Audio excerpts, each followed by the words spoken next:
strongly suspect that rather than a landslide, what we encountered was a bluff charge.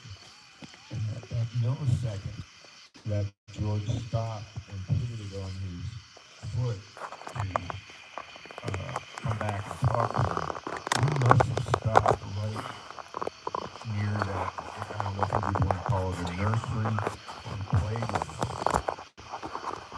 And I think that triggered, I find it hard to imagine that it could have just been one Bigfoot, but objectively we didn't see a thing, so we don't know. All we did was hear, heard what we heard, but it sounded like more than one. So, so when I sat down, that's one of my two gut kind of experiences. When that tree. Yeah, I guess. I know Gus got a good story too.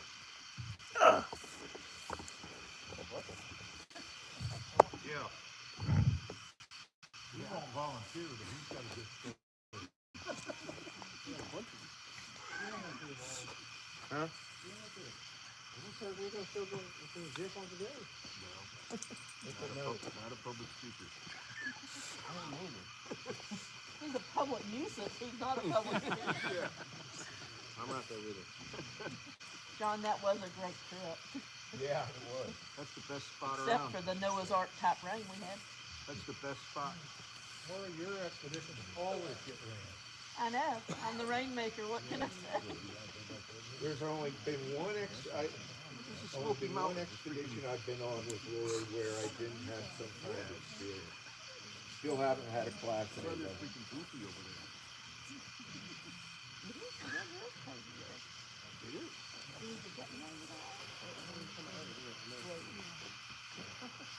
is.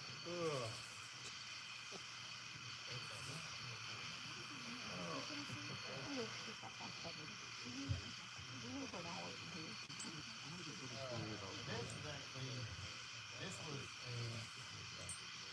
a place that we did. I had to put Wayne there. So you're familiar with a place called Portwood Manor. You know, where professor that was him, he basically he wasn't a Christian at first, and somehow he ended up being towards Satanism. And his name is actually written down in the, as they call his book, for Satanism. He is actually in that book. Can't remember his name. Reading on here, Doctor. You remember Christian? Bobby. Doctor. He's a doctor, and he's actually studying British stuff. He's trying to study it, and he's from Chicago, and him and he basically moved down into Georgia, down towards Somerville. The town Trine above it is where Portwood Manor is at. This is actually a very gruesome kind of story that happened with this person. He was murdered on his property. Him and his lover that was husband, they were married back in the day, deep south, and they didn't frown on stuff like that. He built a house, really, a beautiful place. It's actually on, if you go to YouTube and look up Portwood Manor, there's so many documents for it. It will show different people going up there when it was actually still built. This place is back up in the woods. It's off in there. If you ever get a chance, if you're from here, you get to visit the area, you kind of go like, how in the world did you get anything up here? But they did. I think it was on my birthday we went up there? Mm-hmm. We went up there on my birthday. I've been up there several other times. Huh?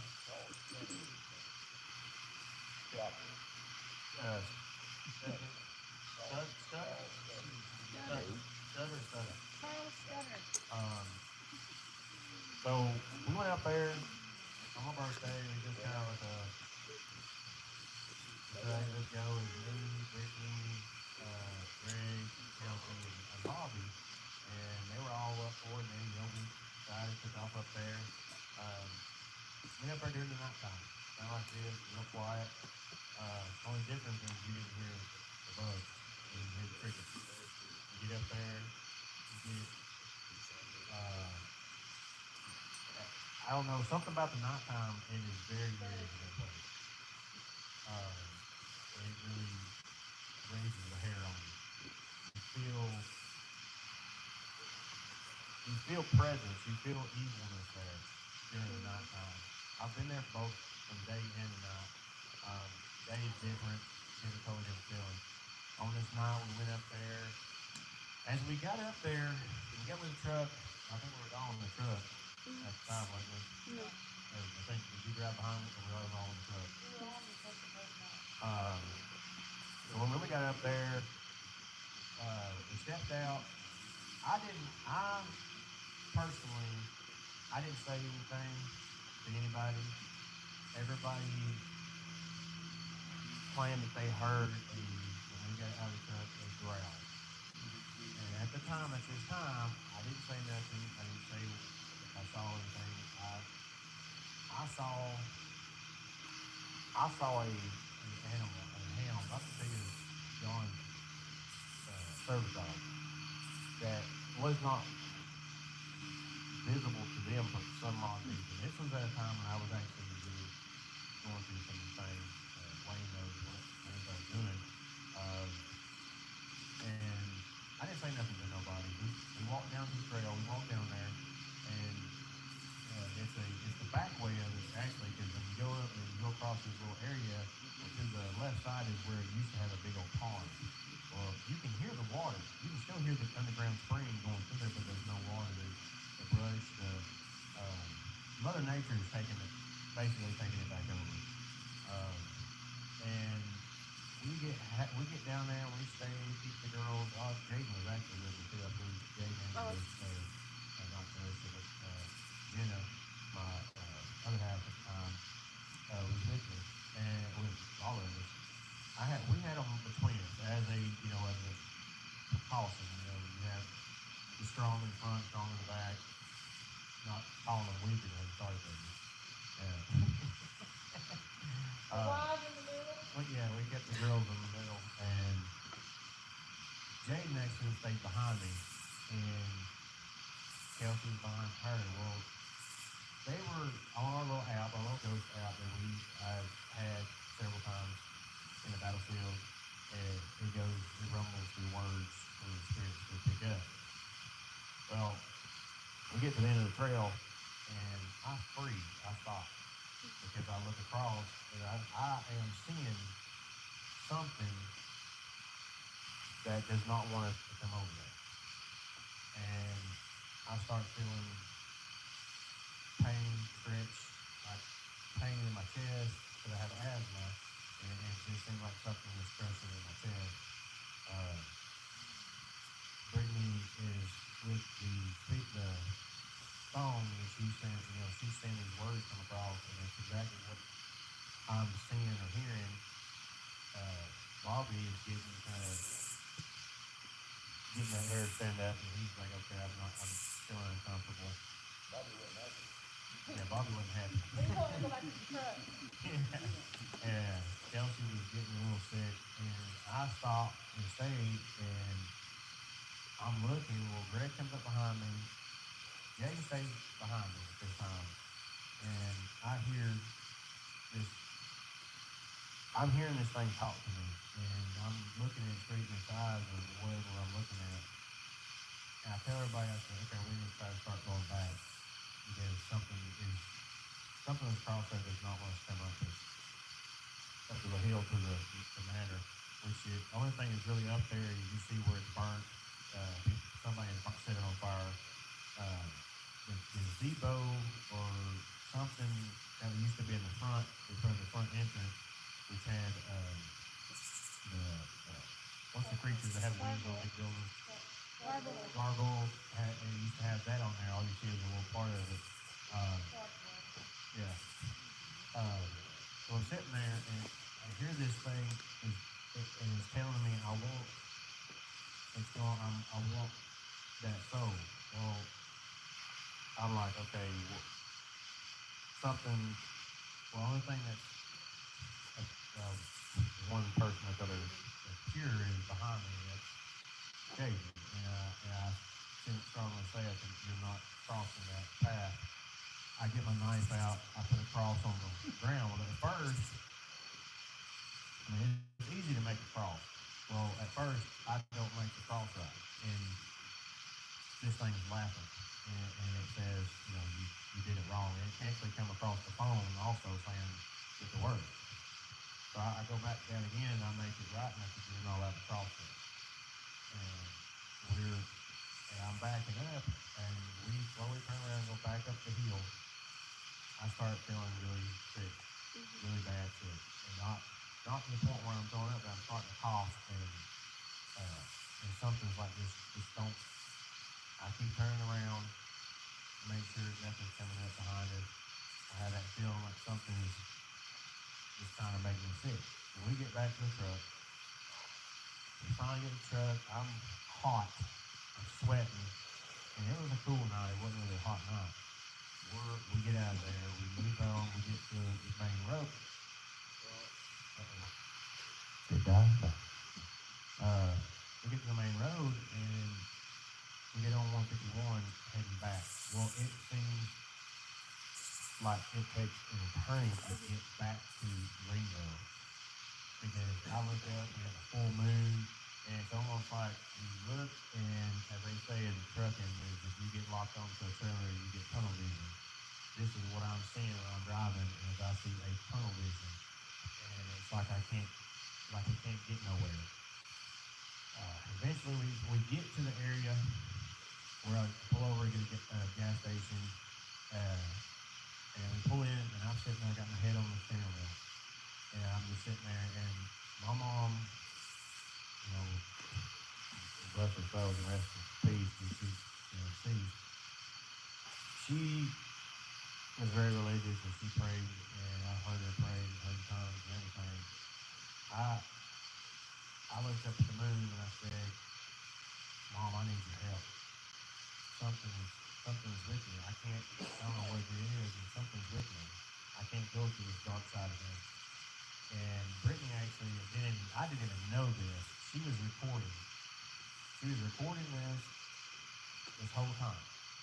And we get back to the house. And I get back to the house, I go straight to the bedroom, I grab my mom's Bible, I put it on my chest, and I say, Mom, help me. Get this, clear this out of me. Whatever's coming with us, make it go back. Whatever it did, I stayed away. I poured down sweat. They were outside in her Kia listening to the recording. They didn't know nothing about it. I walk out. They go, you need to hear this. We caught something. And I was like, you recording? Yeah. She plays the recording bag, and as we're sitting there, and she plays it loud on the Bluetooth, and I will put my hand on my mom's grave, and I'm telling you right now, when I said, please help me, she picked up a recording saying, please help me help him. First time I heard it, I just about broke down because it was my mother. And I heard my mother's voice through that recording. And I looked at him and told him, I said, that's my mother. My mother came through there. She played it again, without a doubt. It was my mother that recorded. That night, that was the last night that Brittany and Bobby, they pretty much said they were never going back. Me and Greg, we've been back a couple other times. We've had some pretty intense things happen at night. At daytime, it's actually calm. My dad won't let me get that. Right. Can you tell the story about how it became haunted and what happened? Yeah, the reason this is pretty bad is, and I believe it is at night time, I believe that's when it comes alive. for this evil. It is, and what has been told is it is actually being protected by the owner's hounds, the two hound dogs that he had. They were big, massive. I can't remember what kind, but they were big dogs. They were killed also at the time. Brock Cohen, that is in an area.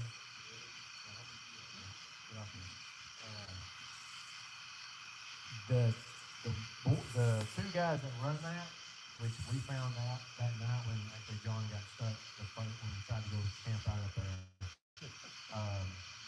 These guys are the son of the gentleman that killed. He's a pauper, but he's the one that murdered these two gentlemen when he was young. They basically went to the house. They were invited up there. The doctor basically took them. There's a place called that was up there that they called the Chicken House. And I'm not saying this. And picture a chicken house. It's not a chicken house. It's a picture like a big long thing of chicken. This is a chicken house. They call it. It was pink. And it had the pink room. Basically, he coached young guys, boys up there, and they had toys also. Toys up there, and he would give them this wine where when he used to test for the military for that type of drug that would do stuff. He would make them drunk and do things to them. Well, it got wind back in town because the one boy that had up there was the nephew of Mr. Brock. Well, they went up there to basically they were going up there to rob them because they figured they had a lot of money. Like big house, pond, coming from New York. They not New York, from Chicago. They had money. He was a doctor. Well, they knew about the stuff because the nephew told them about it, and they went up there to rob them is what they had in plan. It turned out to be a mass murder because Brock went after they got him done. They tied the doctor up, tied his lover up, and they went down the stairs. Brock went to his car to get the shotgun. Came back, told the lover, basically, hey, tied him up. He's on the couch. I believe he's in the living room is what they were telling me. Where the dogs were, he shot the dogs. He shot his partner, and then he went up there to the other room and shot the doctor. And the eerie thing about it is the doctor had a painting of himself, and he said before he died, he said, I knew I was going to die like this because the painting was of him dying from a gunshot. And with the history, somehow he still walks that area for some odd reason. But like I said, he practiced the devil worship and stuff. He got big into it. And that's the haunting of it is the hounds that I saw. What I saw a creature like a hellhound, and they heard the growl. I saw it. I didn't tell them I saw that, but I showed them a picture. I even put it on the show, and I showed them this is what I found. This is what I saw, and it's probably one of the hauntedest places I've ever been so far in my life. Which we're not actually far from a famous hospital. South Pittsburgh Hospital is down the road here. That is a known haunted area in America. Yep, and Hell's Bar Marina is further down the road. The big bar. Ghost hunters, ghost adventures have been there. Destination Fear has done it. But yeah, Corpsewood Manor is a place that you better have a strong heart and a strong willpower. If you don't, you will take something home with you. It's dangerous. I think it's dangerous to go at night time, especially by you, sir. Thank you for cutting out. The Corpsewood Manor, yeah, I'm gonna get one day. I'm gonna bring this take lane up there. But it's during the daytime is a good. It's okay. Like I said, Mother Nature. You can tell Mother Nature's taking back over. But yeah, that's Corpus Manor, guys. Y'all look it up. It is it's something. So I've got just a quick sidebar on this.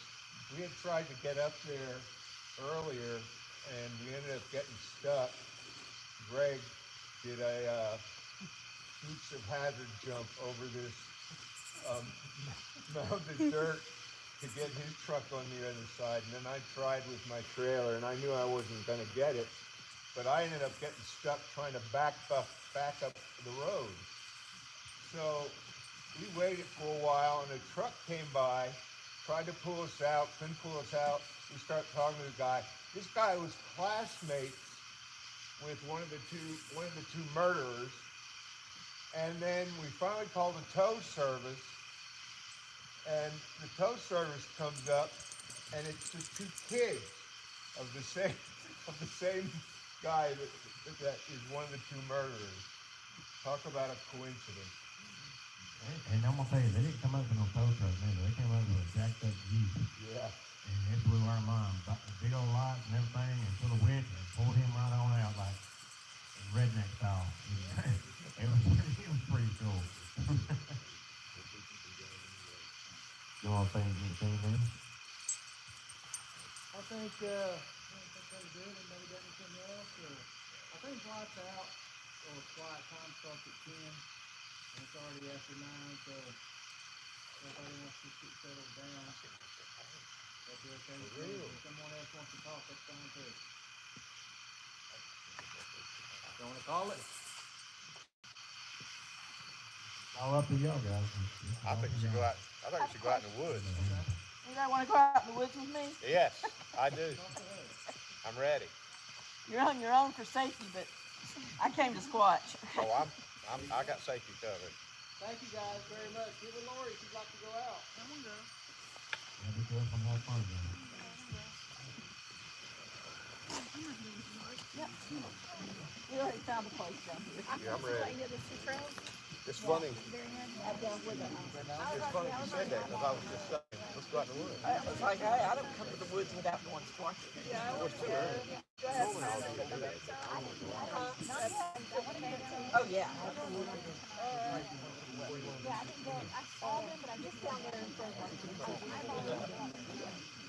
Yep. Beach y'all down there?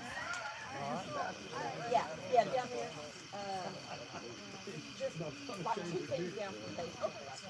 Okay. Yeah, there's a white Chevy Colorado in front.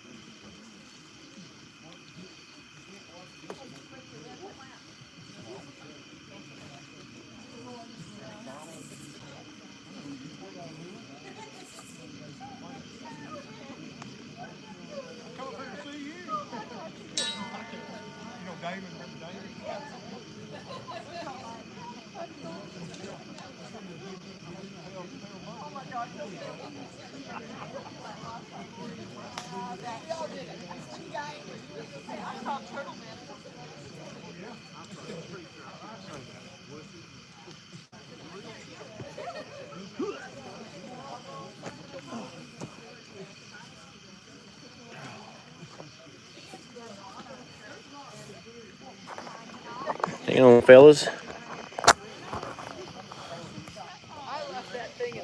All right, guys, the storytelling is done. That's the second part of the live. I'm going to charge the battery up, and we'll see what we're going to do next. May even ride down to the mountain and go see the South Pittsburgh Hospital later. I don't know yet. We'll figure something out. So stay tuned, guys. Peace out.